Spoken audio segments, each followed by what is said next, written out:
Hey guys, welcome to Have a Drink with Pops. I want to welcome you all in, and as always, I want to ask you to please support local. And I have a special guest with me today, none other than Micheal Outlaw. What's up? What's going on? Not much, man. Hanging in there, bro. Yeah, yeah. So it's good to have you over here. I'm just showing you the ropes of this bro, thing. I'm blown away, man. Your setup is so nice, man. Yeah. I just feel the vibe smoking. Well, one day I really want to just team up with you and just do, an outlaw talk show, and it'd be so exciting to do that, Yeah, for sure. I mean, it sucks that we both have to work for a living. I know, man. I know. I'm so dusty. You're dusty too. We're just Yeah. like, it's hard to even get together. Sometimes you have to do stuff spare the moment. That's right. That's kind of the best, though. Like when you get together, spare the moment, man. I feel like magic can happen. Right? Yeah. So, and my biggest problem with this whole thing is lighting. So when I get you over here, you're probably going to be wearing your hat. So I'm going to have to get some light that shows your face from up under your hat. Yeah. This is, if you can see on the camera there. Yeah, there. There we go. We got his face showing now. I'm wearing a hat backwards. You look funny. You do look better with your hat normal. I feel funny. Yeah. I wear a hat. I was spraying the other day. I had my hat on back. Normally I turn my hat on backwards when I go spray. Right. Somebody walked up and I had my hat on backwards, and I felt like, it just, I don't know. I wear a hat all day, but as soon as I get home, I take that hat off and it's gone, Yeah, man. So, but hell yeah, this is it. I'll have Carmen's Child over here in this studio, this weekend. But we don't practice here a lot.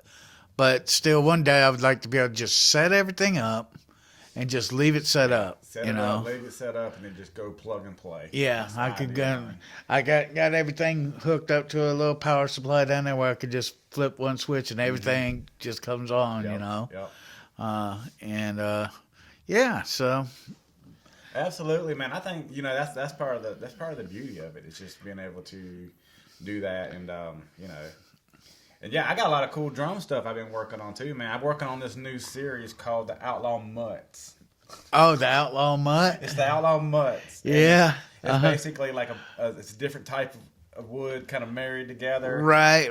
And it's, it's utilizing a lot of the spare parts that get accumulated throughout the year of building, drums, because you may have a couple pieces of Purple Heart, right, you may have a couple pieces of Cherry left over, and a lot of people get so locked into that they feel like that's the only way, that you have to have this type of wood, to sound good. But I feel like, when you put all those different, like you're just mixing up the whole aspect of different woods, because it does make different tones and sounds, Well, hey guys, so if you haven't seen his drums, check these things out, guys. Look at these things. Let me see if I can put this up in the corner over here. That was a fun drum kit. Oh, there we are. We're up in the corner on the picture there. Yeah. All right, but that was fun, man. Yeah. So this man right here builds these drums that are just, unreal. Look at some of these things, man. I appreciate it, man. Tell us a little bit about your process. Where do you come up with these designs? Yeah, well, so a lot of the things that come up with would be customer related. Like I'm doing a snare drum right now that the client gave me specific instructions to do what you want to do with it. Right, okay. Right.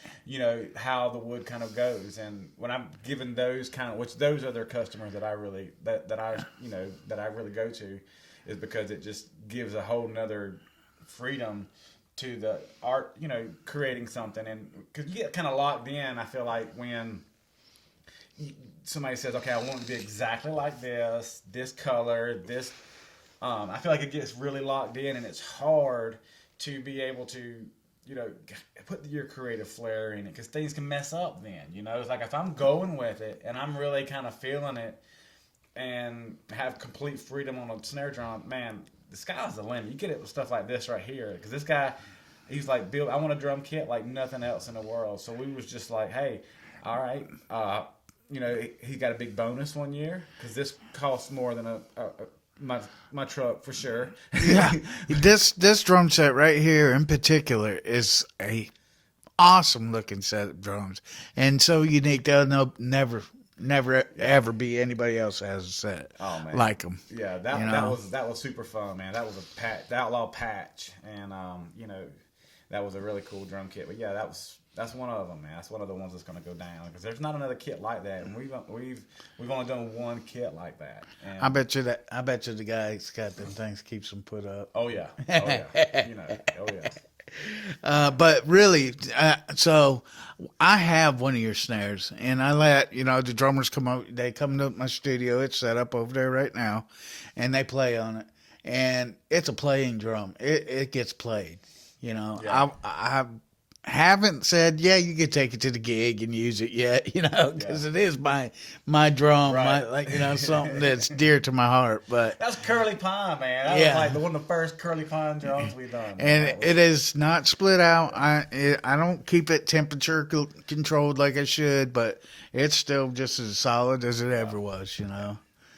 So that one turned out good. Being that the wood's kind of native to right here too, I wouldn't worry too much about it. Yeah. It's just when you send it up there to Colorado and stuff. Oh like that, yeah, I mean that's where you got to take a little bit more precautions. So I build furniture, and we actually had to stop because we're in the South Georgia area.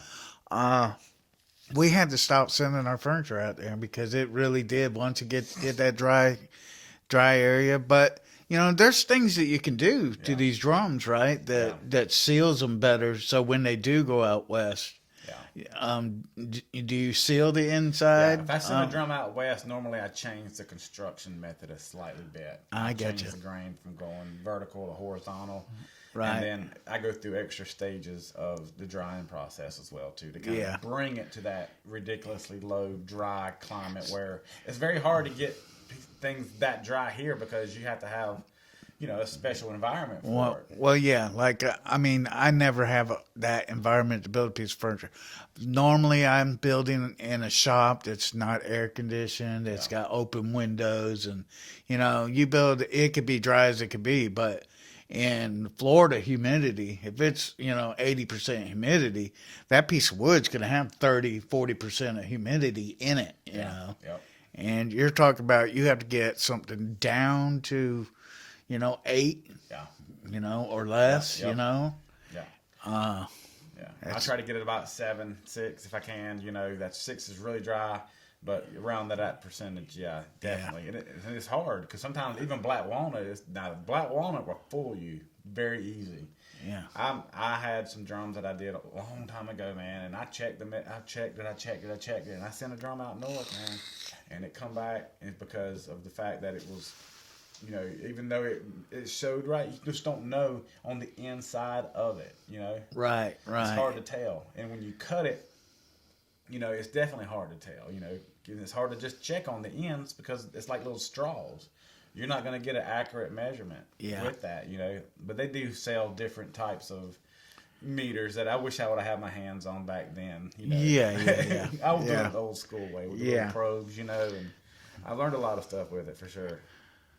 So I framed houses for a long time, and they actually don't really use pine per se to even frame their houses out there. They use Douglas fir to do all their framing. All their wood out there is Douglas fir.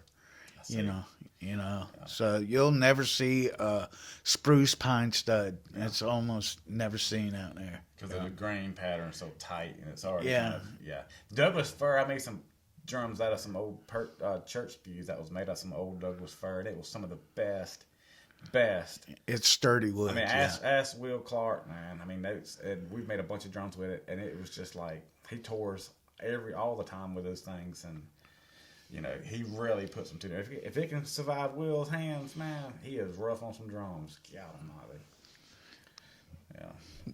Well, look, man, this is just a short and sweet podcast. Man, this is awesome, man. This is kind of like, but we need to do this again, man.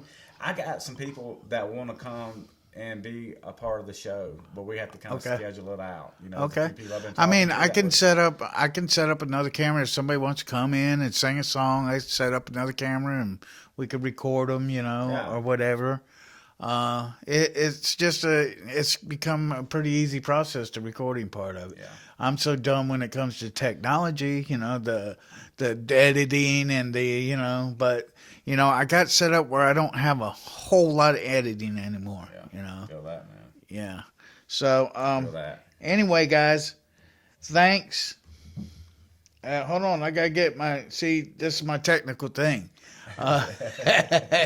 Thanks, guys, and peace out, and like and subscribe my channel if you see this, please.